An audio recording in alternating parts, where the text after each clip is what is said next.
Hello everyone. At the beginning of January, I did an episode in which I specifically asked you to give me ideas for a series or an episode you'd like to hear. One person actually responded, so to the person known on Spotify as Lucia M, thank you very much, and here is the first episode on famous Irish poets throughout the centuries. I start with probably the most famous of all, the man from Northern Ireland, Seamus Heaney. This is going to be the first of a two-part series on him, where I'll cover everything from his birth right up to when he graduates, and then in episode 2, I will go from when he graduates and all of the rest of his adult life, plus his legacy, of course. As you're no doubt used to by now, I want you to follow me into a time machine to April 1939. In Tammyarn, Castledawson, County Derry, young Seamus is born. Like our other recent northerner, Harry Ferguson, Seamus is born onto a farm, this one called Mossbawn. When he is born, he's an only child, but he will in time end up with a total of 8 siblings. Unlike what Harry would become used to, the Heaneys of Mossbawn lived on your more typical Irish small farm, what today we'd call a smallholding, full of misty boglands, potato drills and lowing cattle. This is the perfect place for a poet to grow up. Or at least, it sounds that way. Nothing is ever perfect. Patrick, his father, is a cattle dealer and farmer. He, Patrick, was orphaned at a young age and raised by his uncles. Now, for those unfamiliar with the Irish psyche, the stereotypical Irish cattleman would, at home, be silent and brooding. Patrick fits this bill perfectly. He, by all accounts, is the strong silent type, ruling by a nod and a wink. Seamus's mother, Margaret, on the other hand, is the complete opposite. She is a linen worker, as her family were for generations before her. Now, linen factories aren't exactly silent workplaces. You need to be loud to be heard, and, while definitely not overbearing, Margaret was naturally more, shall we say, vocal. In later life, Seamus Heaney himself calls this my own perfect quarrel with myself. Now our time machine takes us to a field in Mossbawn in 1944. In 1944, Seamus is 5 years old. The Second World War is raging and will for some time yet. Internationally, 1944 is known as the Year of D-Day, when the Allied forces breached the beaches of Normandy. One of the United States bases was in Heaney's home county of Derry. Seamus, as a 5-year-old, witnesses firsthand some of the American soldiers walking the streets of County Derry. This was the beginning of Seamus Heaney's introduction to the world beyond Mossbawn. However, the war ends and Seamus starts school in the village of Annahorish. Now, Ireland of the 40s, much like today in the 2020s, is grappling with new technologies.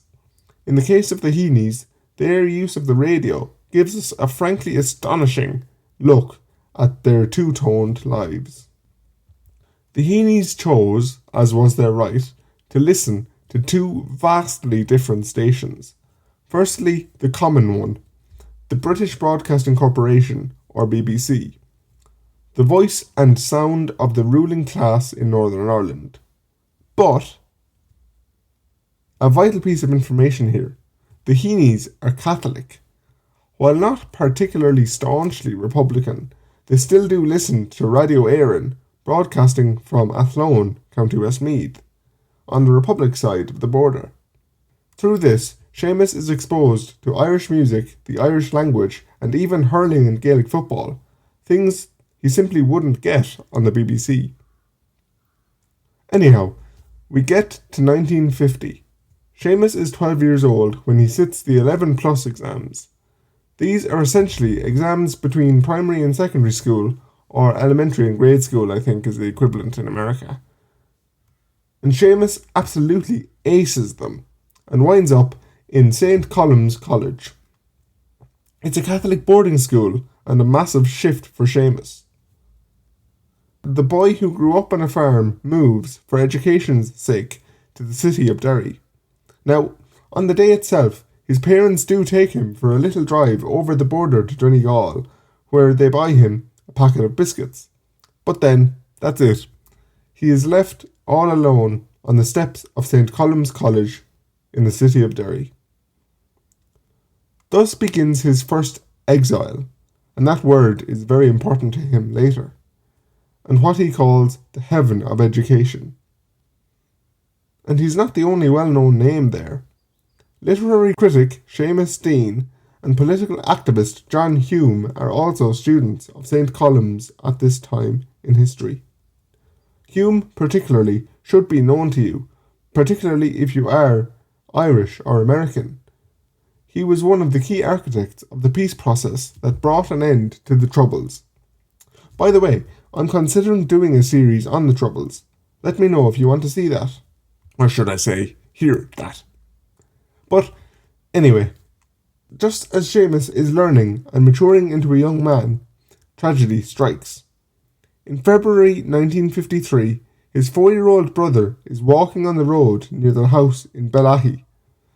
He is struck by a passing car and, almost instantly, Christopher Heaney dies. If you have gone through the Irish education system, you will probably have heard of a poem called Midterm Break. This poem details the wake for Christopher. Again, the idea of a wake is definitely something I can do an episode on if you're unfamiliar. Anyhow, in the poem, Heaney describes with almost clinical coldness the scene of his brother laid out, dead. His father, that firm, silent man, is openly crying. Old men shake Seamus's hand, treating him like one of them. Speaking of coldness, the poem finishes with a line I think most Irish listeners will know. A 4-foot box, a foot for every year. In late 1953, the family leave Mossbawn for a property called the Wood. Seamus is, now, doubly grief-stricken. Thankfully, the rest of his school days pass without incident, unless you count being academically excellent as incident. Seamus Heaney leaves school in 1957. Unlike most people of his day, he doesn't just stay home to be a helping hand on the farm. Instead, he goes to yet another city, Queen's University in the capital city of Northern Ireland, Belfast. Unsurprisingly for a future poet, he studies English and literature. He's sitting in libraries, reading Keats and Hopkins, poets from the aristocratic class of England, all the while being a Catholic farm boy who was used to near absolute silence at home.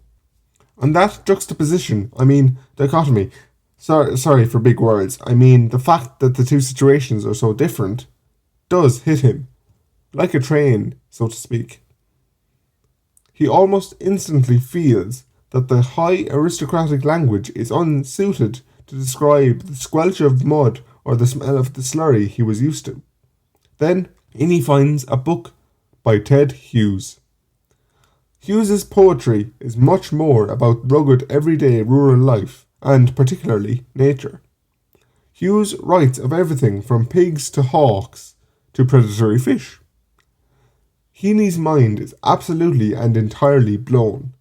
Hughes opens Heaney's eyes to the rural life-sized gap in modern Irish poetry, one that Seamus can fill. In 1961, he graduates from Queen's University. Of course, he gets first-class honours. The journey of the boy from Castledawson to world-renowned poet is only beginning. Thanks for listening. Like this if you can. Tell me what you did and didn't like.